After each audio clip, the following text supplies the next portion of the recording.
Greetings and hello from the beautiful Chinese coastal city of Qingdao in eastern China's Shandong Province. I'm Wang Guan and welcome to this special edition of The Hub on CGTN. Now we're here at the 5th Qingdao Multinational Summit. Now this event is unique in that it's the first event taking place in China, tailor-made for multinationals doing business in China. Now this event is big in that it is bringing together hundreds of corporate leaders. Many of them are with a Fortune 500 companies. Now, what are their biggest takeaways from this year's summit, and how are they positioning themselves and their companies in the China market going forward? We caught up with some of them during the sidelines of the summit.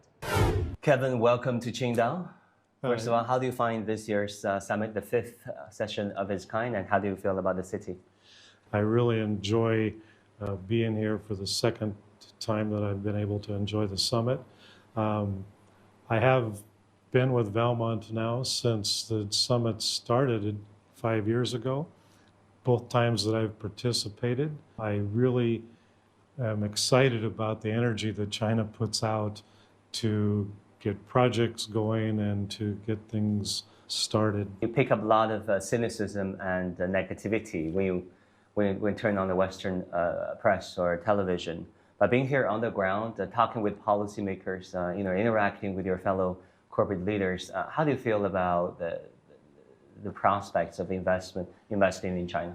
So first of all, Valmont has two divisions. One is infrastructure and one is agriculture. Infrastructure has always been difficult because there's a lot of competition with the Chinese market, and it's a really difficult market, big government projects. Agriculture also has the same challenges, but agriculture is one of the good way to get into a community, get into China, and have people have good feelings about your products.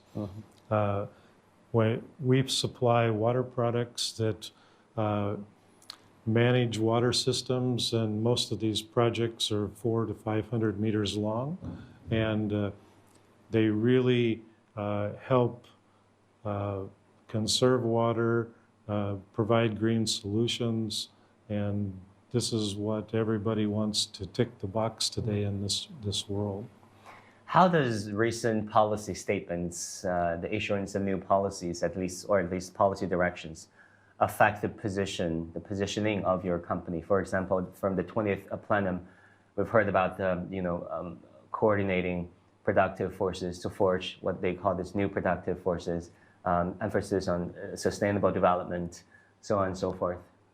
I believe these policies are going to be very well aligned with our core values at Valmont.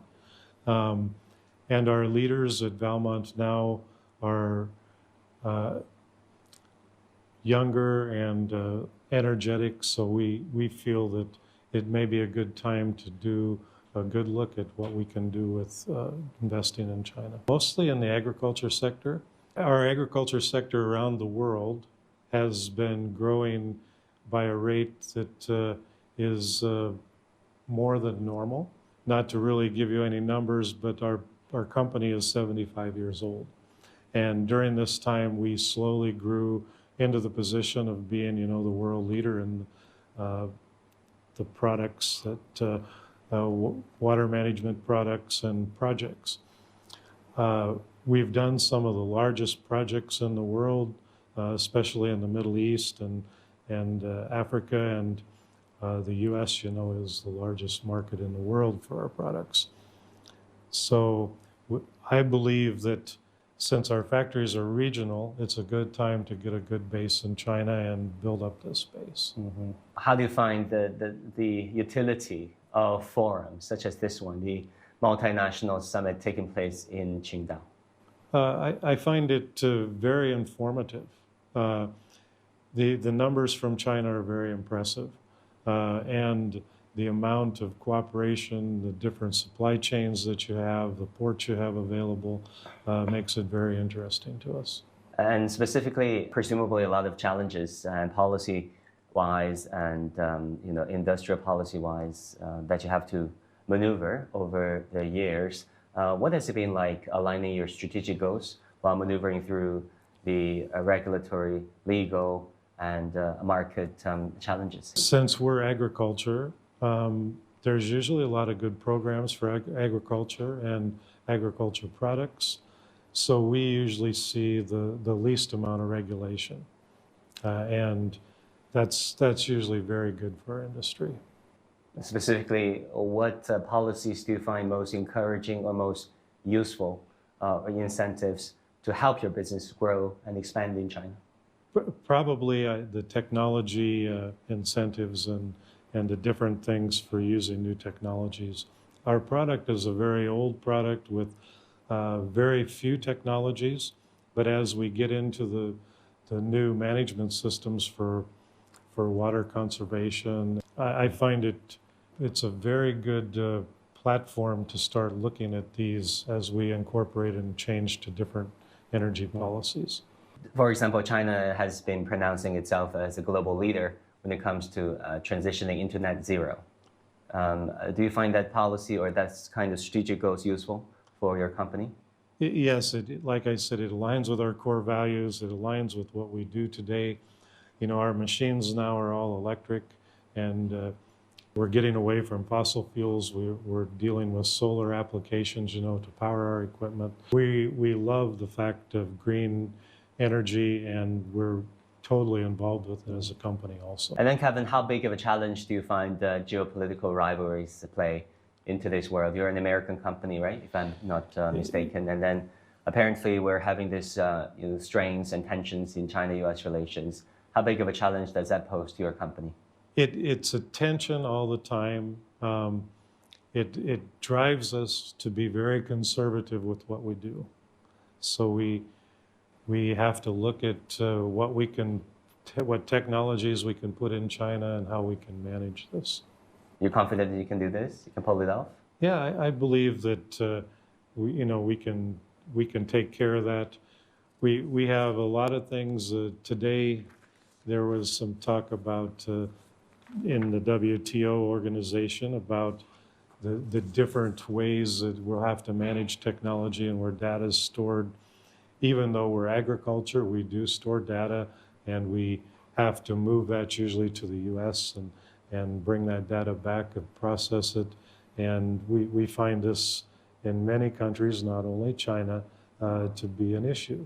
So, and all we do as a company is we need to be able to analyze it, to look at the data so that we can identify if it's a drought issue or a bug issue or a insect. So we need to be able to manage this with our own resources and not be able to let the technology out. Is your company affected by the trade tariffs, for example? A lot of countries have different tariffs. Mostly we do our factory planning around the world as central factories and regions. So we really aren't affected in the APEC region because it's Australia, New Zealand, and your neighbors on land. So, but if you go into the US or this type of market, it's an issue. Mm-hmm. China is as big as it is diverse. Being here in Shandong, how do you feel about the business environment from operating here in China, in Shandong in particular?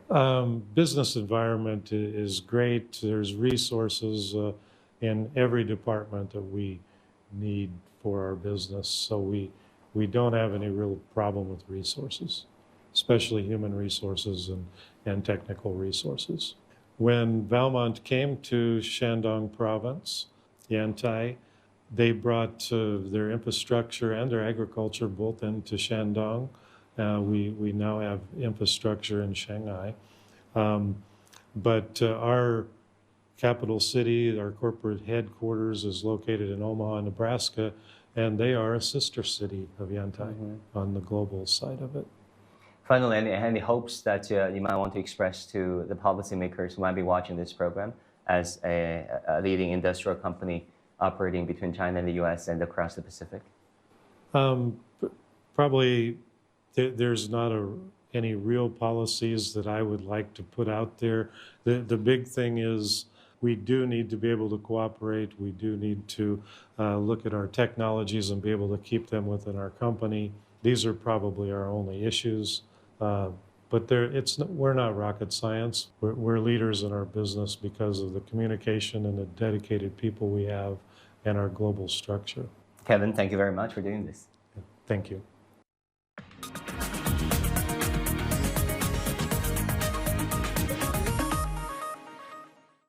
So first of all, welcome to Qingdao, Shandong, China.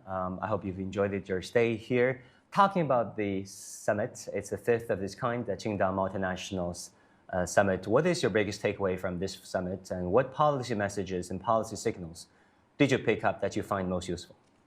今回、チンタオサミットに参加して、中国政府の外資企業の重視という姿勢と、それから、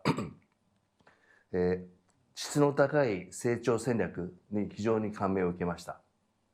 で、サミットそのものがやっぱグローバル企業の交流の貴重なグローバル企業の交流の場を提供しているということと、それから山東省をはじめチンタオが非常にそのビジネス環境がね整っているということも非常に印象に残っています。サミットの今後については、引き続きこれまで通り、経済政策のアップデートとか、それからグローバル企業と国有企業の交流の場の促進とか、それからやっぱ国際的な重要な課題の議論の深掘りなんかを期待しています。丸紅としてはこのサミット参加を通じて中国への理解をさらに深めて長期的な発展につなげていきたいと考えています。So going forward, how do you plan to position your company in China? Will you increase your positioning in the Chinese market, in Shandong in particular? How would you align your strategic goals of your company with the new policy manifestations of the Chinese government, ranging from sustainable development, new quality productive forces to the transitioning into net zero? 丸紅の中国に関する戦略としては3つを今挙げています。1つ目がトレードの拡大と新規ビジネスの創出、2つ目が社会課題への対応、3つ目が中国発の新しいビジネスの創出です。特にグリーンビジネス、それから中国企業と提携した新しい技術の開発からやっぱり優れた中国製品の輸出などを通して、中国の持続可能な成長もしくはイノベーション駆動型の発展に寄与していきたいと思っています。これらの中国へのその参画を深めることによって、丸紅グループ全体としてのグローバルでの目標達成を目指していくのと合わせて、中国への協力を深めることで、そのお互い互恵的ウィンウィンの関係を中国と築くことができればと思っています。Sir, I've got to ask you a question about Shandong, the very province we are in. Of course, locals here pride themselves in being, hospitable, in being down to earth, and in being churning out good products and services, solid products. Is that how you find about this city? Is that how you feel about this city and the province? 基本的にはすごく私自身も中国いろんな場所を回ってるんですけども、非常にやっぱり日本人にとって山東省って分かりやすい。まず人がすごく性格が日本語で言うと竹を割ったようにね、やっぱり裏と表がないような感じですごく分かりやすいし、それから風景も海と山があって日本に近いところもあるんで、すごく感情的に親しみやすいところがあるんで、それも日本企業が山東省に来る理由の一つになっていると思います。Sir, I want to ask you a question about craftsmanship because this really lies at the heart of Japanese manufacturing and the rise of the Japanese manufacturing. How would you compare the Japanese craftsmanship versus Chinese craftsmanship? Because if you take a look around, China has been making itself known globally as a manufacturing powerhouse through none other than the emphasis on craftsmanship. 基本的には日本のやっぱり匠みたいなそういった技術って遡れば中国からだいぶ来てるんで、もともとがそんなに違いがないんじゃないかなと。